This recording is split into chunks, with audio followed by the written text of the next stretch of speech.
अगर तुमको ये वियर्ड लगा तो ये तो सिर्फ शुरुआत है मेरे दोस्त।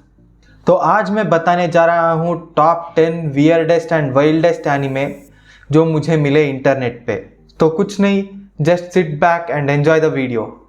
तो जैसे कि मैंने दिखाया, हमारा नंबर 10 है रिकॉर्ड ऑफ रैग्नारॉक। तो इसमें ऐसा कुछ होता है कि ह्यूमंस को लड़ना पड़ जाता है गॉड्स के अगेंस्ट जस्ट फॉर सर्वाइवल। सुनने में ये कॉन्सेप्ट उतना वियर्ड नहीं लग रहा होगा आपको, बट ट्रस्ट मी, इसका प्रेजेंटेशन एंड इसका एनिमेशन इतना वियर्ड एंड इतना गंदा है कि ये आया हमारे टॉप 10 वियर्ड एनिमेस के लिस्ट में। जैसे एग्जांपल के लिए ये देखो। एंड ये क्या है भाई? अब चलते हैं हम अपने 9th एनिमे के ऊपर, एंड दैट इज या बॉय कॉन्ग मिंग। इसमें कुछ ऐसा होता है कि कॉन्ग मिंग नाम का आदमी रहता है जो चाइना का सबसे बड़ा टैक्टिशियन होता है। अब वो वार लड़ते लड़ते मर जाता है एंड रीइंकारनेट हो जाता है। अब गेस करो वो रीइंकारनेट होकर क्या प्रोफेशन चूज करता होगा? कोई टैक्टिशियन, आर्मी या फिर कोई प्लेयर नहीं बनता है, वो बनता है एक सिंगर। जी हाँ, एक सिंगर। अब एक टैक्टिशियन का सिंगर बन जाना मुझे तो बहुत वियर्ड लगा, एंड उसके कारण मैंने इसको अपने टॉप 10 के लिस्ट में रखा है। अब नेक्स्ट एनिमे का नाम सुनकर बहुत सारे लोग ऑफेंड हो सकते हैं। हमारा नंबर 8 है जोजोस बिज़ार एडवेंचर। ये एक्चुअली मुझे बहुत ज़्यादा अच्छा लगा and this is right up there in my top favourite anime के list. But you can't deny the fact that this is very weird and bizarre, जैसे कि इसके अपने टाइटल में ही बिज़ार वर्ड है। जैसे ये सीन देख लो, या फिर ये सीन ही देख लो। ये एनिमे लिटरली एक मीम मशीन है। अब हमारा जो अगला एनिमे है, ऐसा एनिमे भी होगा करके आपने कभी नहीं सोचा होगा। हमारे नंबर 7 पे है रीइंकारनेटेड edge sword.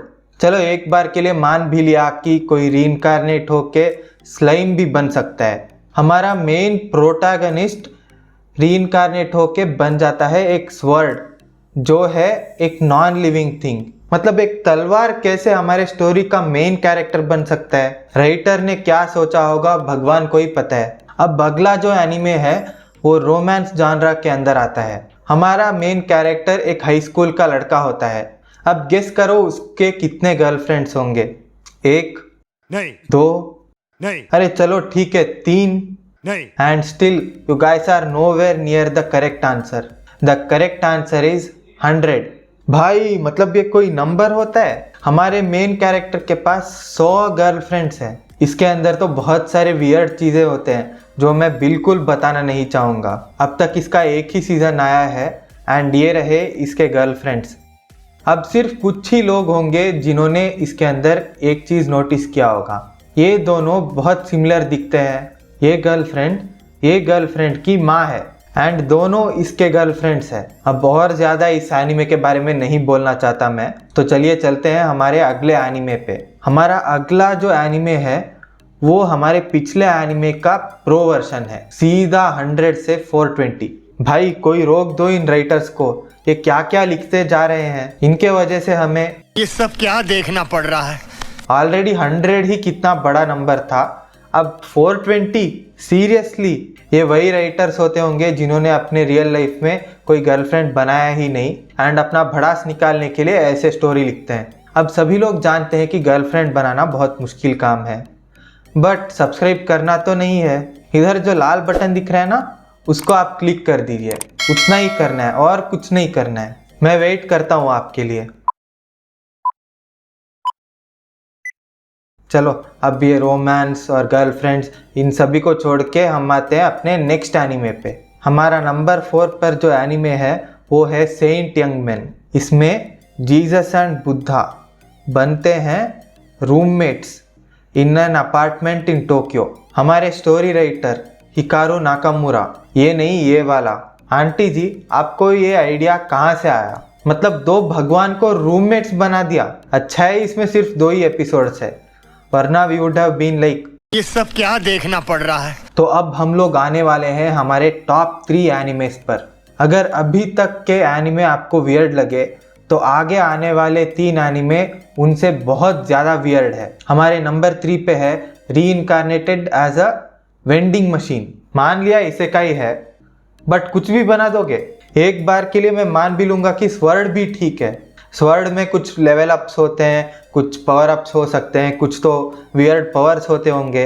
But vending machine में क्या पावर है भाई? मतलब ये तो कुछ भी सेंस नहीं बनाता है। इसेकाई स्टोरी राइटर्स, अब और क्या क्या बचा है? नेक्स्ट क्या टीवी, बैग, लैपटॉप ये सब भी लेके आओगे क्या?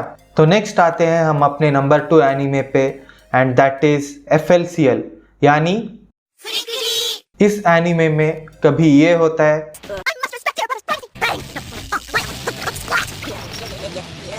या फिर कभी ये होता है, Alienation, Japanimation, manga, kanga, naked lunch, Hawaiian punch, fruit. और कभी ये टीनेजर सुट्टा मारने लग जाती है। अब ये ऐसा एनीमे है जो मुझे बिल्कुल समझ में नहीं आया, and I am pretty sure that जो भी ये एनीमे को देखा है उसको भी ये समझ में नहीं आया होगा। एंड नंबर 1 पे है हमारे अनराइवल्ड किंग बोबो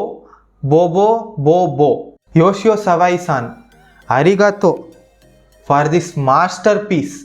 ये एनीमे भी इसके नाम के जैसा ही है, फुल कंफ्यूजिंग। तो इसके अंदर इस वर्ल्ड का रूलर होता है बाल्डी बाल्ड, जो होता है बाल्ड।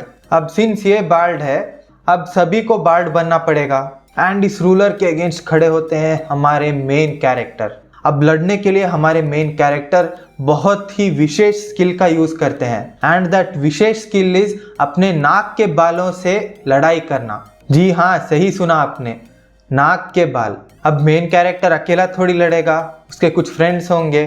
तो उसके फ्रेंड्स थे ये और ये। अब आई डोंट थिंक मुझे और कोई जस्टिफिकेशन देना होगा कि ये एनिमे कितना वियर्ड है। इसका नाम और इसका प्लॉट से ही आपको पता लग रहा होगा कि ये बहुत ज़्यादा वियर्ड एनिमे है। I don't think any other anime can even come close to this anime. उसके लिए मैंने बोला ये अनराइवल्ड किंग है। तो कैसे लगा आपको ये विचित्र एनिमे वाला वीडियो? अच्छा लगा तो लाइक करो, एंड ऐसे ही विचित्र वीडियोस देखने के लिए सब्सक्राइब भी करो।